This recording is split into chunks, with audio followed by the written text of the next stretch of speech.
Hey, how are you doing? Welcome to a special segment of the vlog. It's hashtag Done with Church. That's what we're going to be talking about today. Done with Church. I'm Joel, and this is Gloria here with me today. So, before we get all the way into Done with Church, can you do me a favor and tell us about you? Tell me a little bit about yourself.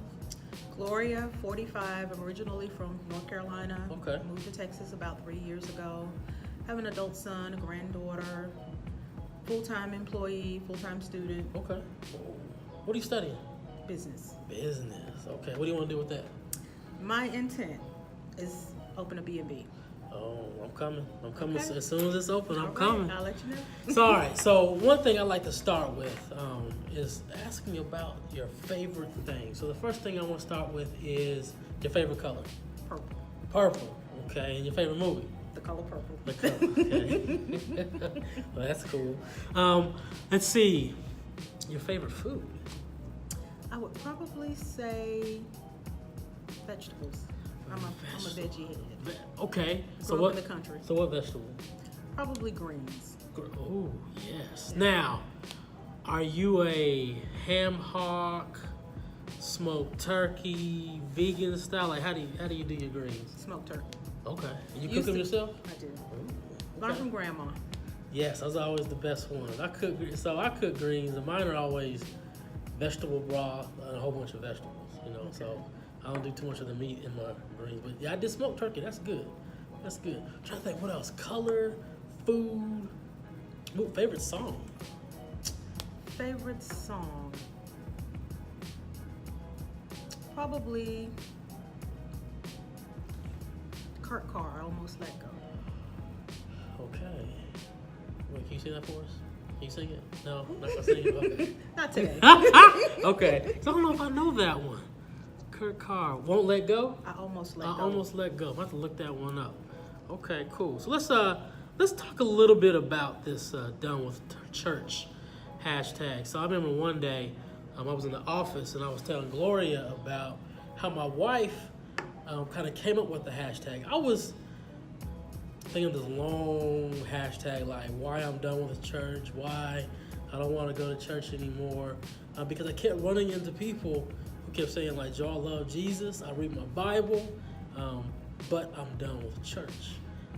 And I kind of pitched that to you like, hey, what do you think of the hashtag done with church? And I brought the idea to you, and what'd you say? That's me. Yeah, you said that was you, and I was like, just about every morning I come into the office and we have church. And I was like, wait a minute. We talk about Jesus every single day. And when I said done with church, she raised her hand. I was like, okay, this is actually bigger than I thought it was. And so having Gloria on here as my first guest ever for Done with Church. And I really want to hear her story. I wanted her to share her story with you. So when you say or when you hear Done with Church, what do you think of? Like, tell us your story. Well, I grew up in church. Okay. I'm baptized Baptist. Grandmother is a Pentecostal elder. I've been in church all my life. Okay. I've worked choir, I've done usher, I've done from the front door to the back door, the kitchen, the whole thing. Okay. I've done it, and I enjoyed it. Okay. But after a while, it was a burnout because it was constant. It was more of a social gathering than actually learning the word or growing. Okay. It became routine. It became religious. Yeah. You know what? When I talk to people, when they say they're done with church, that's kind of the thing that they say. So it's kind of consistent. They're religious. It becomes a ritual or like a country club, and you're kind of missing that relationship piece, which is important. I mean, that's the church is. You know, we think about the church like the building, the gathering. That's supposed to be not our only, but one of our connections to God.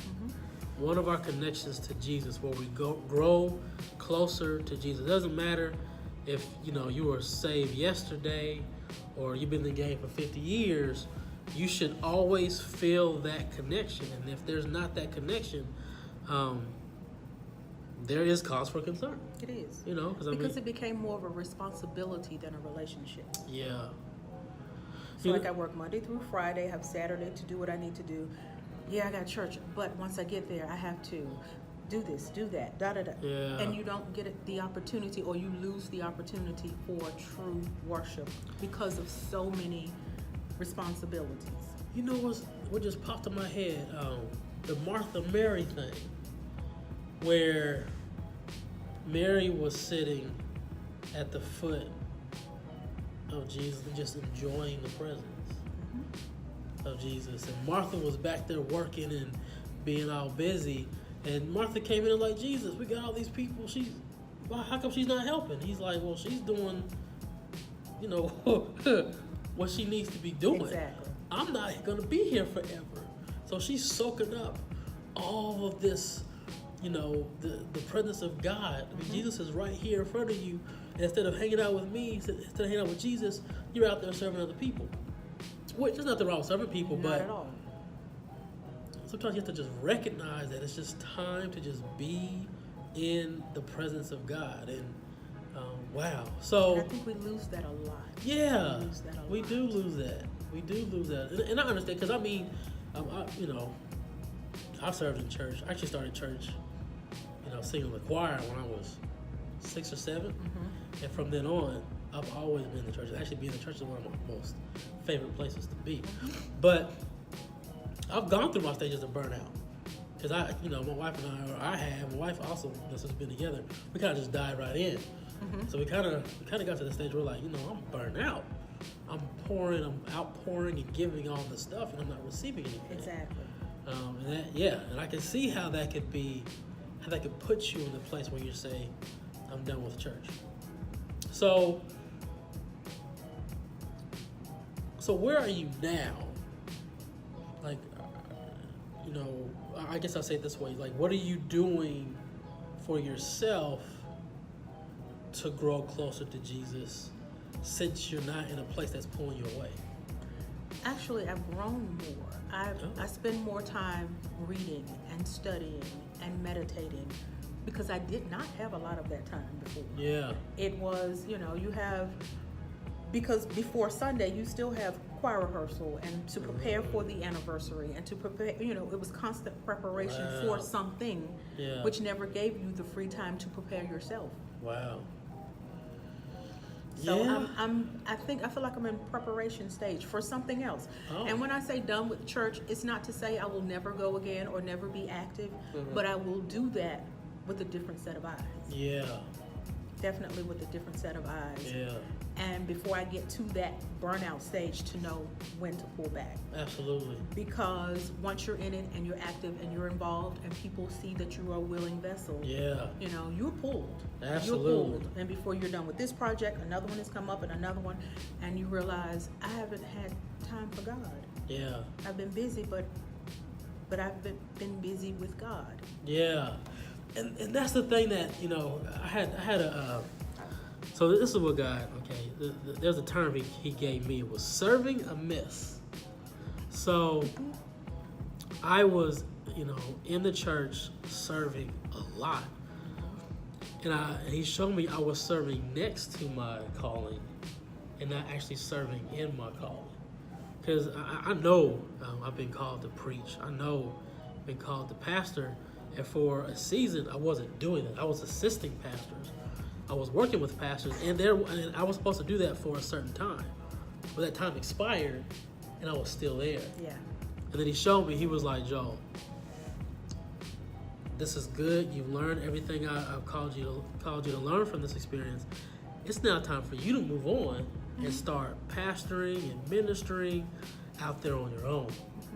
And actually, right before Melissa and I decided to go on our own and start a church, we actually served at a church, and we told them about how we were so burnt out. And they told us, they said, okay, since they knew that, they said, okay, get involved, but make sure you don't get back to that burnout stage. And I think, you know, I know sometimes we kind of want leadership to kind of notice that we're working too much, that we're doing too much, and we should be burned out. But they're so busy, they're not going to notice. Exactly. And so it's always going to be our responsibility to tap out. Exactly. I agree. And say, you know what? I'm starting to get burned out. I'm in the church, but Jesus is way over there. Exactly. Exactly. I need to go over there where Jesus is. Yes. Yeah, so I get that completely. I get that. That's awesome. So you're saying like, okay, you're preparing for something. Has God given you like any kind of hint what that is? No. Okay.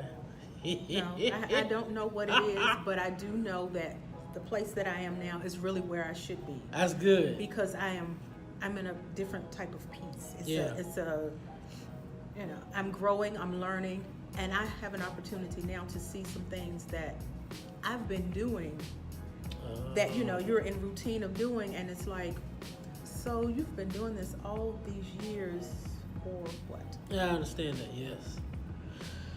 Yeah. So I'm seeing it from a different set of eyes now. Yeah, well, that's good. I'm glad you have that opportunity, because I'm not sure everybody has that opportunity to step back.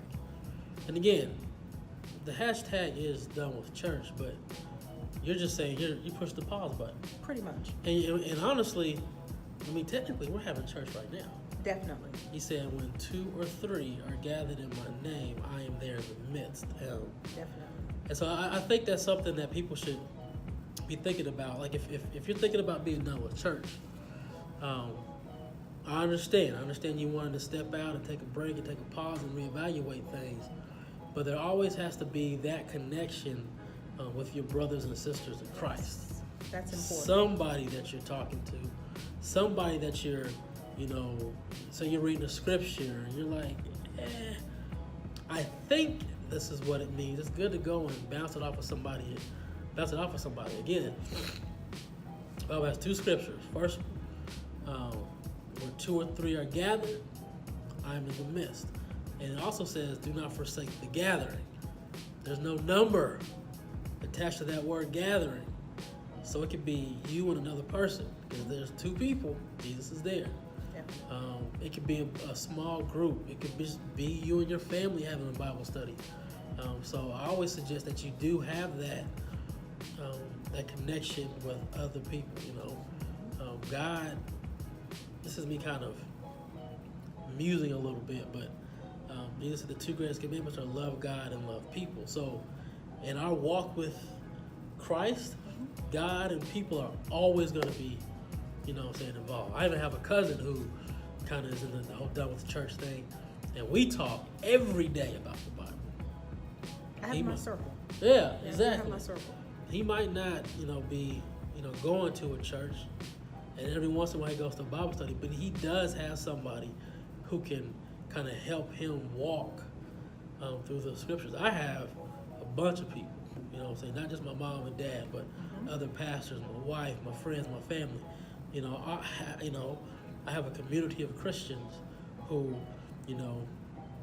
I stay connected with, and I'm glad you have that as well. Yes, I do, and I'm grateful for that. I come from a long line of ministers, pastors, and I ask questions a lot, and I stay in that circle, and I have friends, my friends and all, we have phone Bible study. We will pose a question and we will talk it out. That's will, good. So I'm done with church in the sense of being so involved that I lose the whole purpose, but I'm still in the Word. I'm still in the fellowship. I'm still in the growth process. So I'm still traveling, but that's interesting. That's good, because so technically you're not done with church, because the church is the body. This is true. But when people say church, think of the building. They think of the building. And that's really what the hashtag is talking about, is the building and the organization. Talking to people and finding out their story as it pertains to done with church. This has been fantastic. This has been great. Thank you. Thank you so much. Thank you, Joe. Yeah, God bless you. And hey, if you want to sit down and talk to me about done with church, please contact me. Contact me below in the comments, or DM me. Reach out to me. I really want to have this conversation with many people as possible, because First, I want to find out what this misnomer is. Some people think when some people say done with church, they're just done with Jesus. And that's not true. But I want to see where people are. I want to see what's causing, maybe it's burnout, maybe it's an experience. I want to find out what's causing individuals to be done with church, because I am a pastor. And, I may be able to come up with a solution, or talk to some people who have a solution, or just listen. I'm learning. I'm married, so I'm learning that sometimes I just need to listen and not try to solve everything. But I do want to have that conversation about done with church. All right, so I want you to subscribe to this video, especially if you like the videos. You can kind of keep getting more of the videos. I'm going to put my face right here. That's the subscribe button. You click that button and you'll be able to subscribe.